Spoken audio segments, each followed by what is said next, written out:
लहरों से डरकर नौका पार नहीं होती और कोशिश करने वाले की कभी हार नहीं होती। Of you good morning. Today will be discussion about on this topic geography lesson 7 कृषि संसाधन एनसीईआरटी का क्वेश्चन है। तो हम बता दें कि लगातार मेरा यूट्यूब पे वीडियो अपलोड हो रहा है। जो नहीं देखे मेरे वीडियो जल्द से जल्द जाकर देख ले, बहुत ही इंपॉर्टेंट और बीवीआई बिहार बोर्ड से 98% करता है क्वेश्चन। चलिए बिना टाइम एक्सपेंड किए हुए मैं पहला क्वेश्चन की ओर चलते हैं। पहला क्वेश्चन है, वर्षा की सहायता से विकसित कृषि प्रणाली को और क्या कहते हैं? तो शुष्क कृषि कहते हैं। जो है वर्षा की सहायता से जो विकसित कृषि प्रणाली को और क्या कह सकते हैं? तो शुष्क कृषि कह सकते हैं। कह रहा है कि भारत का कितना प्रतिशत भाग मैदानी है? तो 43% भाग है जो भारत का मैदानी क्षेत्र है, जिसमें खेती होता है। कह रहा है फसल उगाने के लिए जितनी भूमि जोती जाती है उसे क्या कहते हैं? कौन सा नाम से जानते हैं जितना फसल उगाने के लिए जितने खेती को जोता जाता है? तो उसे शुद्ध जोती या बोई गई भूमि कहते हैं। नेक्स्ट क्वेश्चन है दोस्त, भारत में शुद्ध बोई गई भूमि कितना है? तो 14 करोड़ हेक्टेयर है जो शुद्ध बोई गए भूमि है भारत में। स्थानांतरित कृषि को क्या कहते हैं? तो झूम कृषि कहते हैं। ये बीवीआई क्वेश्चन है जो बिहार बोर्ड में आएगा ही आएगा और पूछा भी है कई मरतबा। धान चावल का वार्षिक उत्पादन कितना है? तो 10.5 करोड़ टन है। एक साल में धान के उत्पादन भारत में 10.5 करोड़ टन हो जाता है। धान के लिए आदर्श तापमान कितना माना गया है? तो 20 डिग्री से 30 डिग्री सेल्सियस तक धान के लिए अच्छा तापमान है। इससे ज़्यादा और कम हो तो धान का फसल खराब हो जाएगा। पानी का प्यासा कौन सा फसल है? तो धान को पानी का प्यासा कहा गया है। ये इंपॉर्टेंट और बीवीआई क्वेश्चन बिहार बोर्ड के लिए। गेहूं के लिए व्यापक वर्षा चाहिए तो 50 सेंटीमीटर से 100 सेंटीमीटर के बीच में गेहूं की उपजाऊ के लिए भूमि चाहिए। मोटे अनाज का तापमान कितना होता है? तो 24 डिग्री सेल्सियस होता है मोटे अनाज के लिए तापमान, ताकि अच्छा हो सके। रागी को उत्तर प्रदेश और बिहार में क्या कहते हैं? मड़ुआ। हम लोग मड़ुआ बोलते हैं रागी को, ठीक है। तो उत्तर प्रदेश और बिहार में मड़ुआ ही बोलते हैं। ज्वार बाजरा और रागी को कौन सा अनाज कहते हैं? तो मोटा अनाज इसको कहते हैं। मोटा अनाज का ये उदाहरण है ज्वार बाजरा और रागी। ये आएंगे ऑब्जेक्टिव में, याद रखिएगा। चाय को भारत में कौन लाया था? तो अंग्रेज ने चीन से लाया था चाय को भारत में। कहाँ की चाय मोहक और सुगंध के लिए प्रसिद्ध है? तो पश्चिम बंगाल की चाय तो मोहक और सुगंध के लिए प्रसिद्ध है। चाय का वार्षिक आय 12 लाख टन होता है एक साल में। 12 लाख टन भारत में चाय की वार्षिक आय होता है। कह रहा है विश्व में सबसे अधिक चाय उत्पादक कौन है करता है? तो भारत सबसे ज़्यादा चाय उत्पादन करता है। विश्व में सबसे अधिक चाय निर्यात करने वाला, सॉरी यहाँ उत्पाद लिखा गया है, यहाँ पे होगा निर्यातक। तो सबसे ज़्यादा निर्यात कौन करता है? तो श्रीलंका करता है। देखिए उत्पादन तो भारत करता है, लेकिन निर्यात जो बेचता है सबसे ज़्यादा वो श्रीलंका बेचता है। भारत में ही खपत हो जाता है, इसके चलते नहीं होता।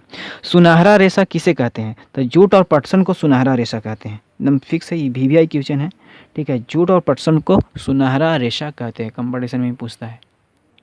नेक्स्ट क्वेश्चन की ओर चलते हैं दोस्त। तो नेक्स्ट क्वेश्चन है, सबसे अच्छे किस्म का कॉफ़ी कौन सा कॉफ़ी जो सबसे अच्छे किस्म का? तो अरेबिका जो कॉफ़ी है सो सबसे अच्छे किस्म का अरेबिका कॉफ़ी। नीलगिरी पर कॉफ़ी का बीज किसने फेंका था? तो बाबा बुद्धन ने नीलगिरी के पहाड़ी पर कॉफ़ी का बीज को फेंका था। उजला सोना किसे कहते हैं? बहुत ही इंपॉर्टेंट और बीवीआई ये पूछेगा, चाहे वो साइंस में पूछे या आर्ट्स में पूछे। तो उजला सोना किसे कहते हैं? तो कपास को उजला सोना कहते हैं। मूंगफली उत्पादन में, जिसको बेदाम कहते हैं हम लोग, मूंगफली उत्पादन में भारत का कौन सा स्थान है? तो प्रथम स्थान है मूंगफली उत्पादन में। भारत में सबसे अधिक मूंगफली कहाँ होती है? गुजरात में। ऐसे तो मैं भी रोपा हूँ घर पे। भारत में सबसे अधिक मूंगफली कहाँ होती है? तो गुजरात में। भारत का नारियल और मसाला का प्रदेश कौन सा राज्य है? तो केरल में ज़्यादा होता है मसाला और नारियल। भारत में रबर का उत्पादन किसने शुरू किया था? तो हेनरी विलियम ने रबर का उत्पादन भारत में शुरू किया था। विश्व में सबसे अधिक पशु कौन सा देश से मिलता है? तो भारत से मिलता है सबसे अधिक पशु। कह रहा कि भारत का रीढ़ किसे कहते हैं? तो कृषि को भारत का रीढ़ कहते हैं, क्योंकि यहाँ के ज़्यादा से ज़्यादा लोग कृषि पर ही निर्भर रहते हैं। भारत में कितना % लोग कृषि पर निर्भर रहते हैं? तो 43.8% जो लोग हैं सो कृषि पर रहते हैं भारत के लोग। ऑपरेशन या श्वेत क्रांति किससे संबंधित है? तो दूध उत्पादन से संबंधित है। ऑपरेशन जो है या श्वेत क्रांति दूध उत्पादन से संबंधित है। किस राज्य में धान के सिंचित क्षेत्र अधिक मिलते हैं? तो तमिलनाडु में सबसे ज़्यादा 3 बार यहाँ धान होता है। ठीक है। भारत में ज्वार की खेती सबसे अधिक कहाँ की जाती है? तो महाराष्ट्र में ज्वार की खेती सबसे ज़्यादा की जाती है भारत में। कौन सा राज्य भारत का जूट क्षेत्र कहलाता है? तो पश्चिम बंगाल जूट क्षेत्र कहलाता है, जिसको हम लोग कुद्रुम कहते हैं। कह रहा ऑपरेशन फ्लड से क्या तात्पर्य है? तो ऑपरेशन फ्लड का तात्पर्य यह है कि वो डेयरी का विकास करे, यानी जहाँ दूध उत्पादन में ज़्यादातर विकास करे लगातार। 35वां क्वेश्चन है, हरित क्रांति का दूसरा चरण कब शुरू हुआ? हरित क्रांति का दूसरा चरण है 1983 से 84 में शुरू हुआ था हरित क्रांति का चरण। भारत में सबसे अधिक चाय का निर्यात करने वाला पतन कोलकाता से सबसे ज़्यादा चाय निर्यात होता है। भारत में सबसे अधिक चाय निर्यात करने वाला पतन कोलकाता। हार्वेस्टर और थ्रेसर का प्रयोग किस कार्य में किया जाता है? तो कृषि कार्य में हार्वेस्टर और थ्रेसर का प्रयोग किया जाता है, हम लोग अच्छा से जानते हैं। भारत किस किस्म का कहवा उत्पन्न करता है? तो अरेबिका और रोबास्टा। अरेबिका और रोबास्टा है जो कहवा का किस्म है, इसका उत्पन्न ज़्यादा करता है भारत। मकई के लिए कितना वर्षा होना चाहिए? तो 50 सेंटीमीटर से 100 सेंटीमीटर। हम लोग अभी तुरंत मकई लगाए हैं, तो इसके लिए वर्षा 50 से 100 सेंटीमीटर ही चाहिए, ज़्यादा नहीं। सबसे पहले चाय भारत में कहाँ उगाया गया? तो ब्रह्मपुत्र घाटी में सबसे पहले चाय को उगाया गया था।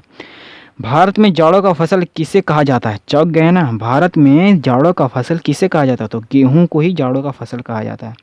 हरित क्रांति के जनक किसको कहते हैं? देखो, हरित क्रांति का संबंध ऐसे गेहूं उत्पादन से है, ठीक है, लेकिन जनक किसको कहते हैं? तो MS धोनी को नहीं, MS स्वामीनाथन को हरित क्रांति का जनक कहते हैं। ये याद रखिए, ये VVI क्वेश्चन है, ये बराबर पूछते रहता है। 2015 में, 18, 17 सब में ये पूछा है, देख लीजिएगा क्वेश्चन बैंक।